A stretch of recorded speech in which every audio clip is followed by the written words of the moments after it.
Okay, good afternoon and good evening and even good morning, dear participants of our regular webinar. So my name is Kocharova. I'm the Deputy Rector at Westminster International University in Tashkent. This webinar has become a tradition, a series, and the regular moderator is our rector, Dr. Bahram Kasimov, but I'm backstopping for him. Hopefully I do not mess up the format. Today our presenter is Dr. Anna Kochanova. She's a lecturer at Cardiff Business School. It's a business school of Cardiff University. So she is a graduate of CERGE-EI academic institution in Prague, Czech Republic. She received her PhD in economics there. And Anna will be presenting her research project titled "Does Democratization Promote Competition?" It's based on Indonesian manufacturing data. Our discussant is Dr. Karen Jackson from the University of Westminster in London. Okay, so we'll go our regular format. So we'll let Anna present her paper for about 35 to 40 minutes, and then we'll proceed to discussion session. So Anna, I'll pass over to you.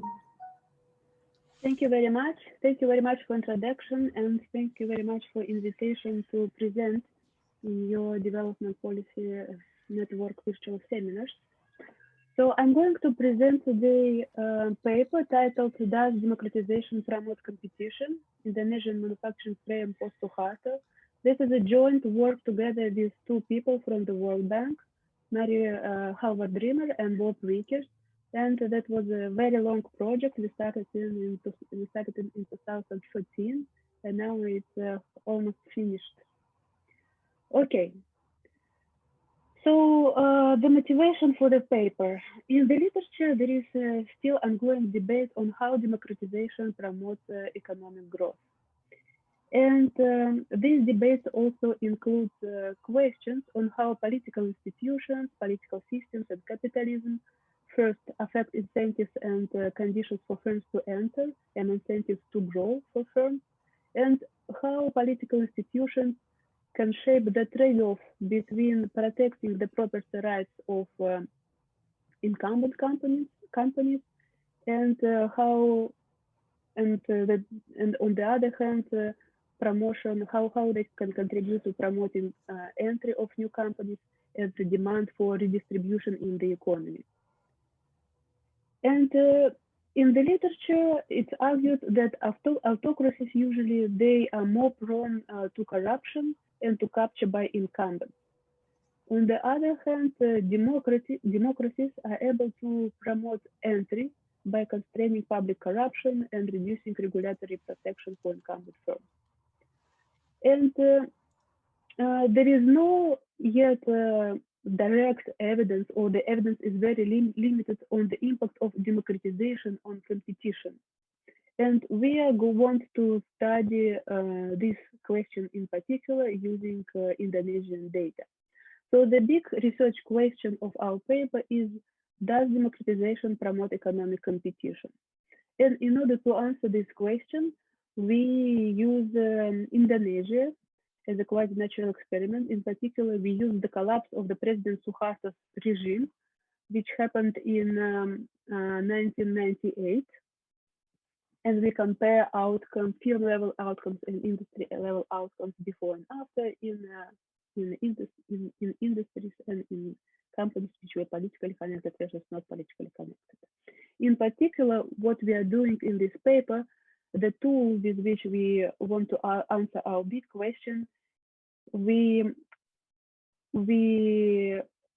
so the helping question to our big question is that, does the break of crony ties to Suharto lead to enhanced competition in sectors disproportionately exposed to cronyism?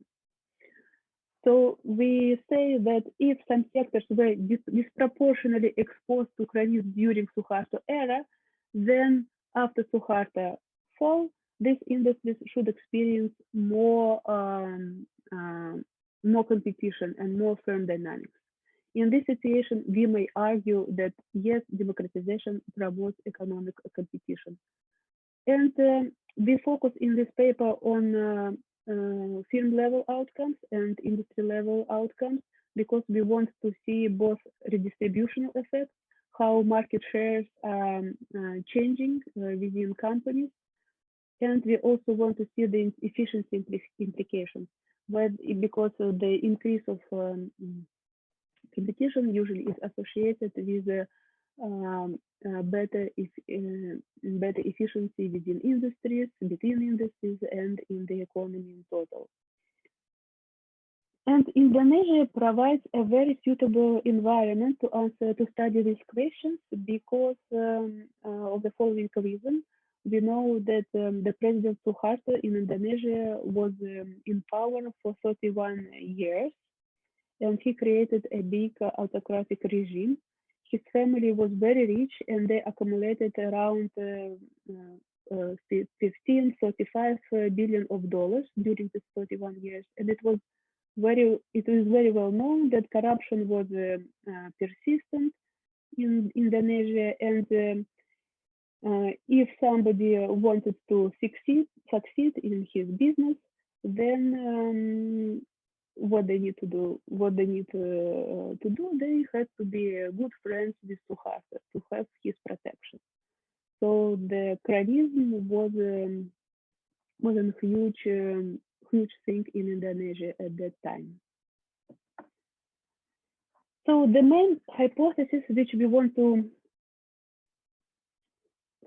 address in this paper is the following. So we want to test whether the disruption in political connections has a pro-competitive impact on Indonesian manufacturing industries. And if political turnover resulted in a reduction of anti-competitive practices, then we would expect that companies connected to Suharto, they lost their market share. And in addition, we would expect that industries where politically connected firms were located, so in industries with the higher market shares, so in industries where politically connected firms had higher market share, they should become more competitive, and we should observe more firm dynamics in this industry. So these are the main hypotheses, and we want to test them using the data. And the crucial identification assumption is that we assume that the collapse of Suharto regime reduced the value of connection to Suharto. So it might be the case that nothing has happened. The Suharto went away, but nothing has happened. In order to test our hypothesis and in order to make some arguments, we do need to have this assumption that collapse of Suharto regime reduced the value of political connections. And we provide some evidence on this assumption. So the first evidence comes from a seminal paper of FISMA 2001. He provides a strong support that the value of political connections were reduced. What he does in his paper, he studies how politically connected companies react on news about Suharto health, and then he shows that politically connected companies, they do reduce their value in response to adverse news about Suharto health. And we, in this paper, we try to replicate FISMA's results using available data. We asked Raymond Fisman to share with us his data. He shared with us the index of political connectedness, which he used.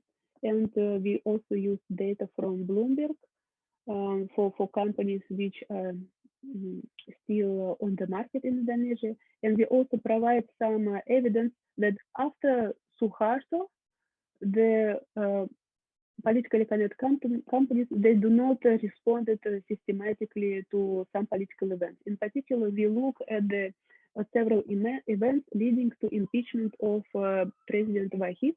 The impeachment, Wahid was in power in Indonesia from 1999 till 2001, and in May 2001, he was impeached. And in this graph, we can see, so we have two graphs. This is our replication, first graph, our replication of Fissman results, given the available data. Of course, we don't have all information that Raymond Fissman has, but using what we have, we do see that, so on the x-axis, we have the strength of political connectedness to Suharto. It varies from 1 to 5. And we can see that the higher ties, the bigger ties to Suharto, the more negatively react stock prices to negative news about Suharto health. Then we take the same companies and we try to do the same analysis, but for events leading to impeachment of Vahid. And what did we find? We found that in our data after Suharto regime, we do not have this. We do not have any systematic positive or negative response to impeachment of Vahid. So this gives us additional support to our assumption that companies which were connected to Suharto, they lost some of their privileges. And this fact that they lost their privileges may lead to distributional effects and to efficiency effects, which we want to test. So we contribute to the literature in 3 ways. First of all, we contribute to the literature on politically connected companies. We know that there is a lot of research studying the value of politically connected companies. People, the scholars, they try to show that connected companies, they can get cheaper credits, they have access to licenses and so on. So by describing our companies and by describing the industries where located, we also contribute to this strand of research. Then we contribute to the literature on economic consequences of political turnover. I will give shortly overview of our results. And we do show some evidence that political turnover in Indonesia has led to improvement in competition. So we can argue that we can say that democratization has led to some to improvement in competition. And yes, finally, we contribute to the literature about on the impact of democracy on economic performance.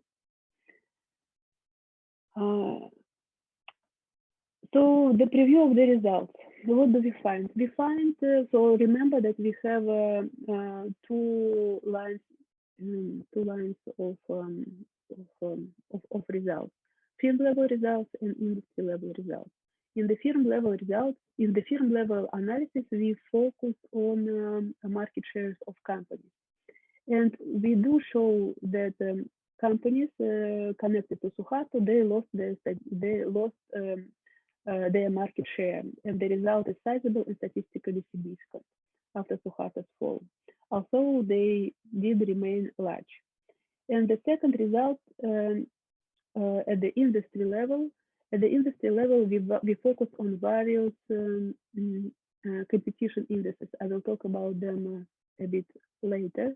And we do show that Suharto's fall had a modest pro-competitive impact on industries, in which his family had extensive business interests relative to industries in which they have not been important players. So first of all, we do show that there is a distributional effect because companies, they lost their market shares, and we also show some improvement in competition. However, in the article, we argue that the effect is not very big, it's quite modest, and we are modest ourselves as well. So I would like to give you, before going into the details about description of the data and the empirical strategy, I would like to give you a brief overview of Indonesian context. So what was going on during Suharto era? Indonesia was a chronic capitalist country, and Suharto has a close relationships with a group of Chinese businessmen, with military officers. because himself he was a military officer before getting into power, so they were his friends, and with a few local businessmen and businesses. They were providing support for Suharto regime, and they were getting from Suharto some privileges such as protection from disruption, getting licenses, export licenses, import licenses. They were getting cheap access to land and finance. They were receiving tax breaks and subsidies. They were benefiting in public procurement, and they were also partners in foreign ventures. In Indonesia, all companies with foreign ownership, they had to have either a member from Suharto family on the board of members of directors, or some close friend. And corruption was everywhere. It was going from top to the bottom. But despite of this, Indonesia was growing pretty fast, and this fact we call usually East Asian paradox, that during 80s and 90s of the last century, a few of Indonesian countries were growing very fast, and a few of Asian countries were growing very fast, and Indonesia was among them. And this happened until financial crisis, which hit Asia in 1997. Indonesian rupee was depreciated a lot, and the country was in a big crisis. There were protests on the street, and eventually Suharto has to resign, and he resigned in May 1998. After his resignation, in power there was his protege. He started to do some democratization reforms, and then after a couple of years there were democratic elections in Indonesia. So Indonesian context in the post-Suharto era was characterized by big democratization, deregulation, and other reforms. For example, production and trade monopolies were eliminated, restriction on foreign direct investments were relaxed. There was created a competition commission to control what is going on between big businesses and so on. So many things was happening at the same time, and this has already created some empirical challenge for us, because there was a political turnover, and also there was economic crisis, and there was a deregulation process. So, but I will discuss later how do we address these issues. And despite of all these reforms, which were stimulated by the IMF and World Bank, the reforms were often very slow and inefficient, as some literature argues. So the roadmap of the presentation is the following.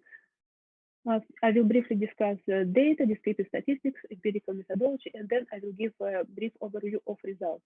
We do have a lot of results, but I will present only graphs from our main preferable specification, and they will show everything what we need.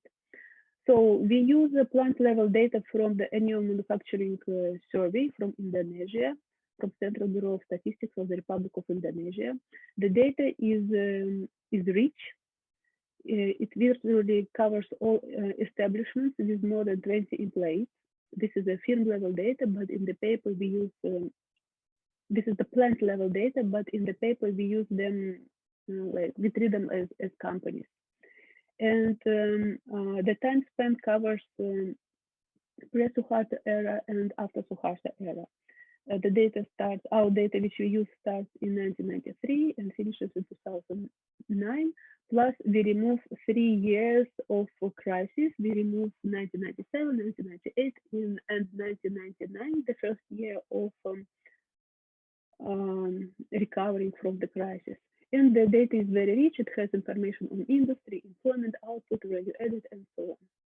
Many papers used this Indonesian data in their research, studying various questions, and the data of quality is quite good, and so it's noisy and requires some cleaning. But Indonesia is one of the few countries which do collect regularly the information on companies, on manufacturing companies, and this is due to forces from the World Bank, because World Bank started to push them towards this direction. So then we have firm level data, and then in this firm level data, we also have information on politically connected companies. We didn't collect this data ourselves, but we took it from another paper from Mubarak and Purbasari, 2006. This paper was not published because Purbasari, she went into the government of Indonesia, and so she didn't have time to finalize this paper. But they did a good job, and they collected information on political connections. And in our data, we have 246 firms, which we consider as politically connected to Suharto. Another good thing there is that we have two types of firms. Firms which are directly connected to the family of Suharto, which we call family firms. We have 86 such companies, and the other companies are we call them cultivated connections. So these are connections which are going through the friendships or other means being connected to Suharto. So how Mubarak and Purbasari collected this data? They first of all followed the methodology of FISMA 2001. They started from seeing which companies react more on the health or the health on Suharto health during 1994, 1997, and then so they collect this information. Then they look at all subsidiaries of the big companies which were traded on the market, because FISMA was focusing on the companies which were traded on the stock market. Mubarak and Purbasari, they went deeper. They started to look on the subsidiaries of these big companies. They went to all members of board of directors, and they were looking what kind of companies these members of board of directors have, and so on. So they did a great job, and they also were verifying this information using other sources from newspapers and from consultancy companies in Indonesia. So we strongly believe that their data is very good. And then once they identified companies, they matched it with annual manufacturing survey data. So the good thing, we have a big panel of manufacturing companies, and we do have identification of politically connected companies in this huge data set. Because the collection of data can have some shortcomings, we, in our main analysis, we use the connections to Suharto's family. So these 86 firms, which had direct connections to Suharto, we use them as our main politically connected measure, and then we use the market shares of this family connected companies to measure the strength, industry level strength of political connectedness in the data. And for robustness checks, we also add cultivated connections to this data. We do see much better results if we focus on family connections due to obvious reasons, because different things may have happened in between cultivated connections. But direct family connections to Suharto may give us a more clear identification of political connected companies. Then some descriptive statistics. So in this table, we can see the number of firms in percent. I think this is I didn't specify here. This is all in percent. So we have that the broadly defined politically connected firms. They in our data they take about 1% of all observations. They contribute to 15% of output. They like 4% of labor. They do a lot of import. They do some export. But the data on which we focus, the main data, is the Suharto family firms in the panel A. So we can see that we have a much smaller fraction of these firms in our data. They well, by obvious reason, they are a little bit smaller. But in all, although we have very few companies, they do play a big role in the economy because they a big share of output attributed to these companies. Then in this graph, we can see the comparison between connected and unconnected companies before Suharto, during Suharto era and after Suharto era, and also differences between them. Oh, where all the stars gone? Oh, okay, I'm sorry, there is a mistake in this table because in the third column, these differences, the differences between politically connected and connected companies, they are supposed to be significant, like here. So what we can see is that politically connected companies, they are much larger. They have a 7 times higher market share. They employ slightly more labor.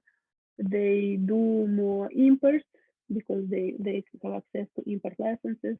They do slightly more exports. They have much higher share of foreignship. They have much higher share of state ownership, and they are slightly older. The same relationship remains after collapse of Suharto. And if we take a difference in difference, politically connected companies versus non-connected companies before and after Suharto, then we see that the market share of connected companies, they dropped. And also nothing happened with labor, import, export, and foreign ownership. And we have the slight drop in state ownership. This is just descriptive statistics. These results were obtained from very simple regression.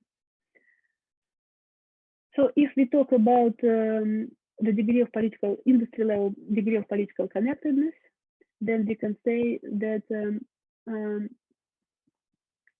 the measure of political connectedness, which is aggregate market share of Suharto family firms within industries, they're positively correlated with logarithm of output, negatively with export, negatively with entry, positively with one competition measure, which is the price elasticity.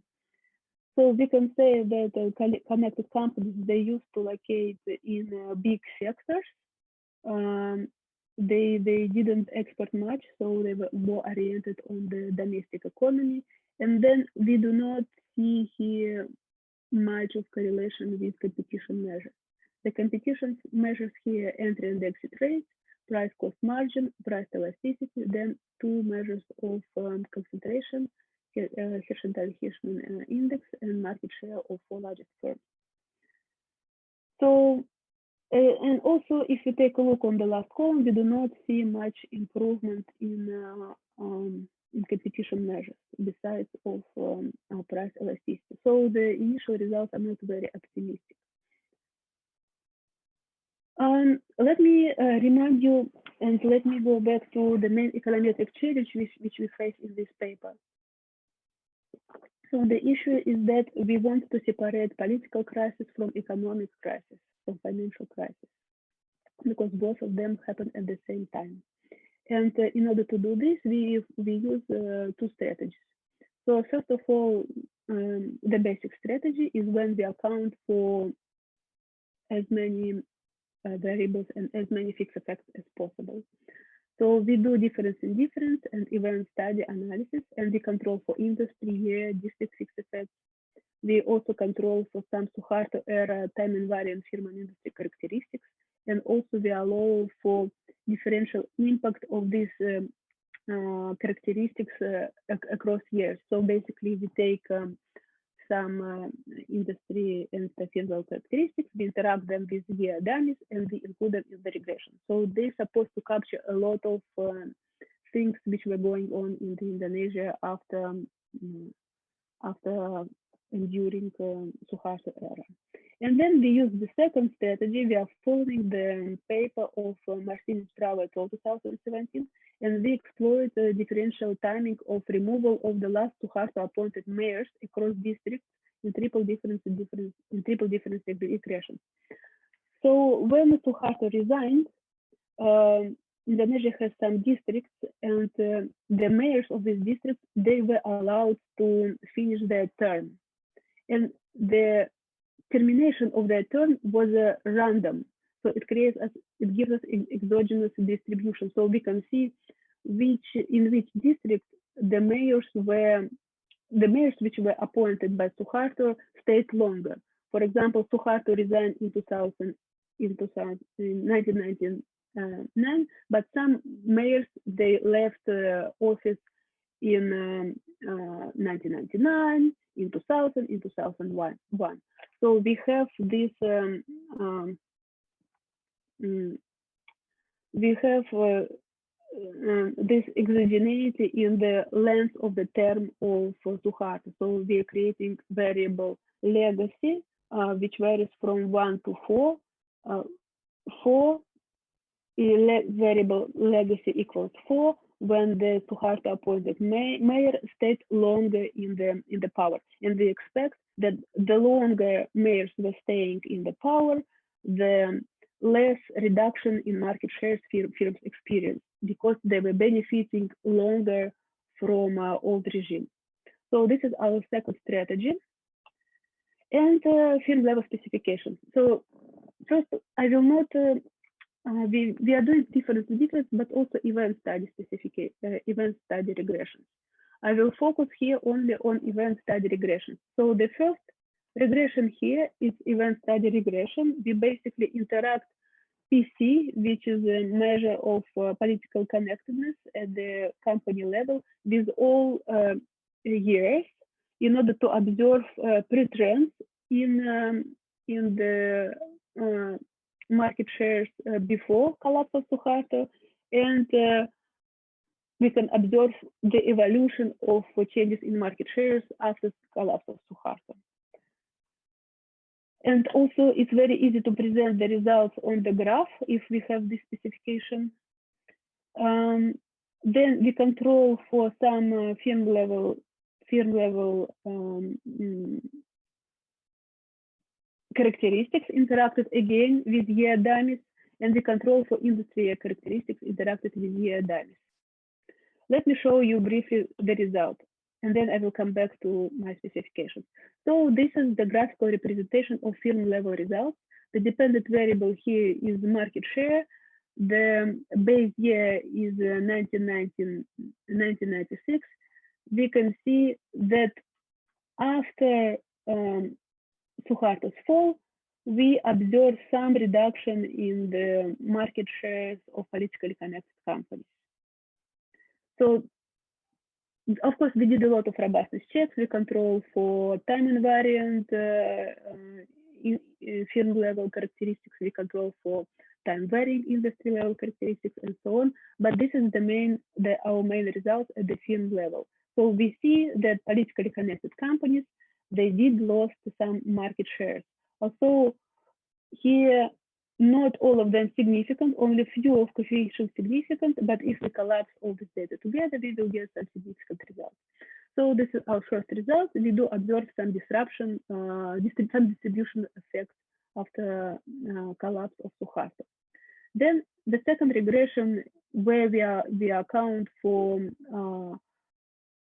where we control for the mayors, for the fact when mayors were staying in the power, some shorter period of time, some longer period of time.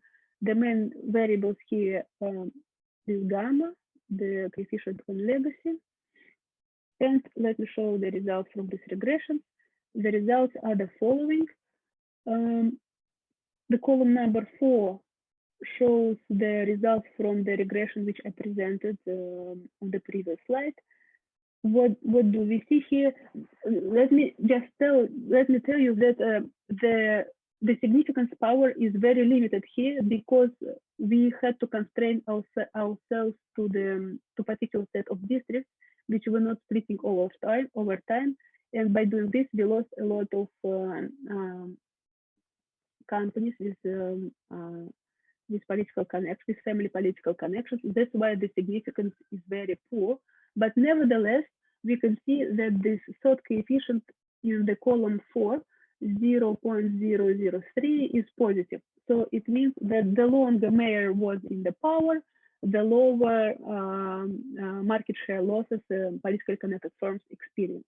And in the last column, we divide legacy variable on 3 other variables, and we can see that if the last appointed mayor was in 1995 year, then the companies lost the least of market shares, and so on. So this result also supports us that politically connected companies, they do lose market shares, even if we try to separate the political regime of political collapse from financial crisis. Then industry level specification is very similar to firm level specification. Y variable here is a bunch of competition measures such as entry and exit rates, price cost margin, profit elasticity, Hirschman index, the market share of all largest companies, and also like number of firms, prices, and also we compute a composite competition index Z, which accounts for all of them. So index Z, of course, it will be, it's like a representation of competition using different measures. And I will show you results for industry level regression.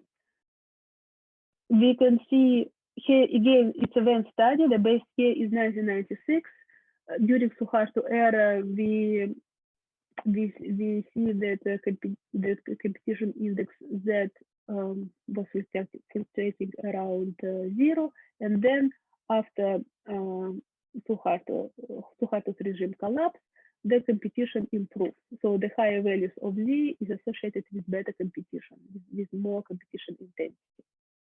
So this is if we combine all competition measures together in one index. But of course, if we focus on each of competition measures, then we rarely see anything significant. That's why we argue that our results are pretty modest. So basically, using these 2 pictures and 1 table, I have shown you the main results from our analysis. And the conclusion is the following. We used the Indonesian manufacturing census data to answer the big question whether democratization improves competition. And we found that resignation of Suharto substantially eroded the premium of being connected to Suharto, and we got some significant redistribution effects. Market shares of politically connected companies were dropped significantly, and also we find some effects, some pro-competitive impact in industries in which in industries where politically connected companies directly related to Suharto family has the biggest interest relative to industries where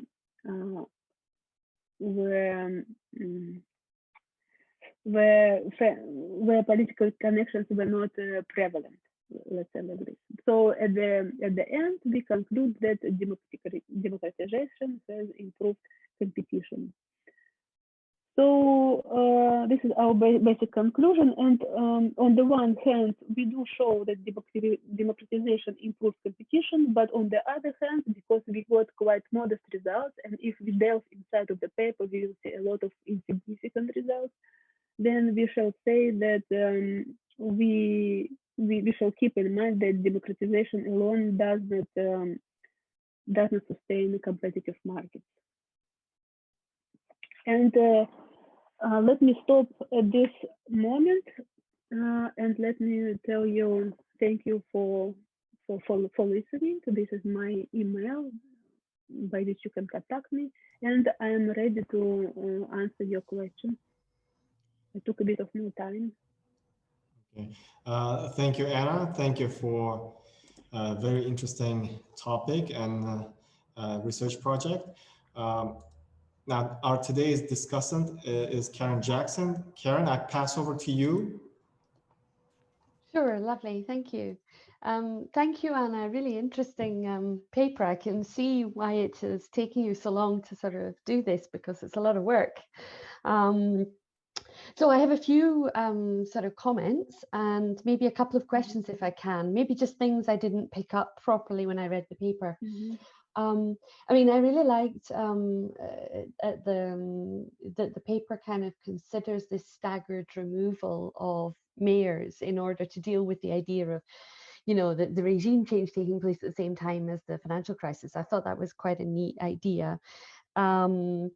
And, you know, the fact that you could see that where the mayors had in fact remained in place for longer, in fact, that the firms that were politically connected were less impacted, you know, by the regime change. So I thought that was quite neat. In terms of, I did read perhaps more in the paper than your presentation, this discussion that you had very briefly around the idea that there was quite a number of people that actually remained in positions of power after the regime change, and the fact that the children didn't in fact get convicted for corruption and so forth. So I wondered, you know, I acknowledge, you know, and you mentioned in the paper several times about the idea that this may explain some of the sort of weaker results in a way, but I wondered whether there was any ideas about how you might account for this in terms of the modelling. So that was one question. The other was, just because I'm not familiar with the plant level manufacturing survey you mentioned, so I wondered, in an Indonesian context, is that data really reliable, or was there any kind of indication, you know, that there might be misreporting of the firm level data that might have an impact on the results? And then my other question was, and actually when I watched your presentation, I was a little bit clearer, but I still have a clarification on this point, around the idea of the connectedness measure. So you notice, I noticed that you discussed the idea that, you know, you'd gone for this less conservative, conservative connectedness measure. And I wondered whether, as a kind of robustness check, whether you could in fact go for a less conservative measure. And the thing I wasn't quite clear was, when you talked about these cultivated connections, does this include connections to the mayors? Because I thought it would be kind of, given that you use the mayors, or, you know, in part of this analysis, you may not have this information, but I just wondered whether you might see that in fact it wasn't just direct connections to people in the family, but it was also connections to the mayors, particularly because of the geographic orientation of, you know, the way the geography of Indonesia works. I could imagine that you might have local connections which would still go quite some distance for your business, whereas you might not have connections to the family. So those were my comments, but thank you so much for the paper. It's very interesting. Thank you very much. Thank you very much for your comments. They're very yes, they're very good. And actually, yes, I missed a few important points in my presentation. So your first question was about about what was happening after the Suharto collapse. Yes, in the paper we have discussion about that. That, for example, the children of Suharto, they didn't, none of them they went to jail, in spite of the fact they were convicted in some issues in corruption. Only one child was going to jail because he ordered assassination of somebody, but then he was released. So it looks like all family members of Suharto, they were kind of protected by him still after Suharto collapsed. So Suharto was quite important figure after his resignation. And that's probably one of the facts that we do not get much more stronger results in our analysis. There are also some anecdotal evidence, like businesses which were connected to Suharto by some reasons. They went through restructuring process.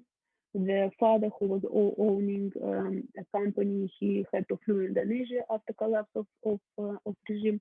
But his son took managerial power, and he restructured company, and the company survived and prospered. So all these are anecdotal evidence, and unfortunately, we cannot account for them much in the paper. What we are arguing in the paper, why do we find some reductions in market shares of companies, and why do we not find big improvement in competition? Is that companies were probably getting some film-specific preferences, which were not industry level specific, and this could lead to our pretty modest results. But unfortunately, we do not, since we didn't collect the data on political connections companies ourselves, we do not have. We tried to contact Mubarak and Bashari to give us more information about names of the members of the board of directors, but we couldn't reach Bashari because she's very busy. So only what we have is that we have this number of companies which were identified politically connected. So we were not able to see the characteristics of connections. For example, we don't know whether these connections were more related to local mayors or not. We know that the only thing which we know is that Suharto himself was quite powerful, and it was pretty much important to have connections directly to him. So I'm not sure. Basically, we don't have information. All what we know is that Suharto was very powerful, and the politically connected companies, probably they were getting benefits directly from Suharto family, not from local mayors. But of course, it could be the case that they were getting additional benefits from local mayors because they were appointed by Suharto. Only after collapse of Suharto, there were democratic elections, and the mayors in districts were elected using democratic rules. Before the collapse of Suharto, everything was so they were basically appointed by the president. Yeah, that's why we kind of limited by the data that we have, and the whole discussion about why we have a reduction in market shares, why we have improvement in competition, they're all more or less speculative. We were able to separate political connections on family connections and cultivated connections, and we do argue that family connections are more conservative measure, and for sure we know that these companies, they somehow they belonged basically to Suharto family. For sure we know that they were politically connected, but cultivated connections, many things might happen with them. For example, it could be the case that they were connected to Suharto lost power, the friendship was lost, they lost market shares, but maybe they reconnected to new presidents. and everything went all right. So that's why the result in the paper, when we use the broad measure of political connectedness, when we include family connected firms and cultivated connected firms, they are much weaker. That's because we have a lot of noise which is coming from cultivated connections, which unfortunately we cannot exploit. Then about the data, of course, the data, so the data coming from developing country, from Indonesia. Also, the data was the Indonesian Statistical Office started to collect this data at the end of 1980s. So they have a lot of history of collecting this data. And when we look at the data, we do see some some things that have to be cleaned. And we spent a lot of energy on cleaning the data. Sometimes we were going even firm by firm, because it could be the case that the company reports output and inputs, and then next year these numbers are just reversed. So these mistakes have happened, and we tried to clean them as much as we could. And also, of course, this data is widely used by other researchers, like to studying productivity, to studying democratization process again in districts at the district level, to study backward forward linkages between companies and productivity and so on. So all these give us some validity of using this data. Well, I hope I replied more or less to your question. Yes, thank you. Thank you. Thank you. Any more questions?